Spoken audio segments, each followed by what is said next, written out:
He grinned as he opened the first plastic lid. "Man, these look great." Charlee planted her hands on her hips, but before she could light into him, her father stepped up behind her and wrapped her in a big hug. "How's my girl today?" He loosened his grip and stepped in front of her so he could study her face. He was as tall as Pete, but thinner and grayer these days.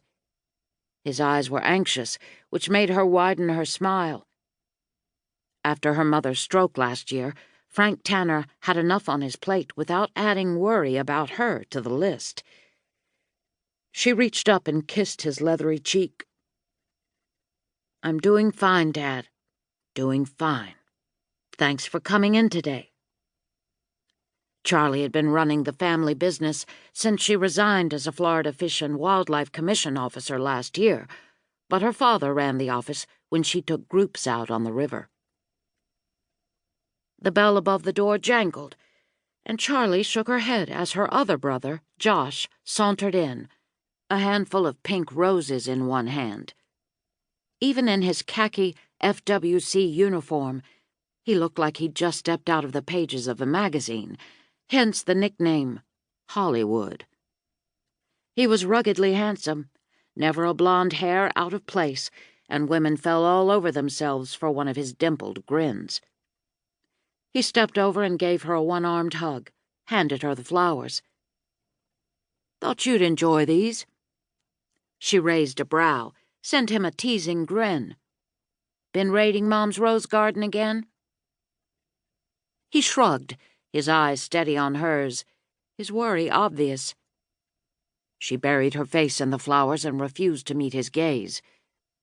He'd always been able to read her too easily, and somehow, in the 6 months since pancreatic cancer had taken his fiancée, Elaine, he'd gotten even better at it.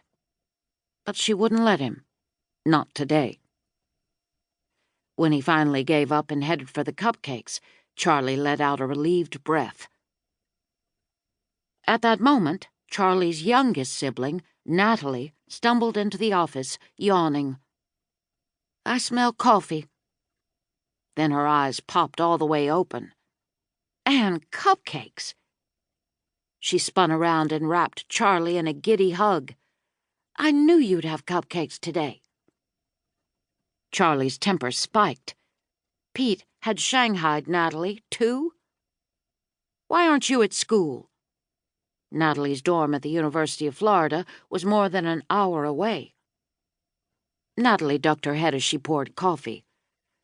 "I had some time, so I stayed over last night." She pulled out a newspaper. "Besides, I wanted to show you the article in the Gainesville Sun.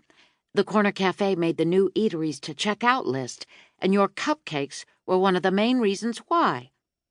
It's not every day one of my totally lame siblings gets media attention." The minute the words slipped out, Natalie froze, a horrified expression on her face. I'm sorry, I mean..." Last year's nightmarish headlines flashed through Charlie's mind, but she pushed them firmly away. She sent Natalie a smile and then eyed the rest of her family. "Look, guys, I appreciate what you're trying to do, I really do, but..." The old-fashioned bell over the door chimed. A prickle of awareness slid over Charlie's skin, and she knew without turning that Hunter Boudreau had just sauntered in.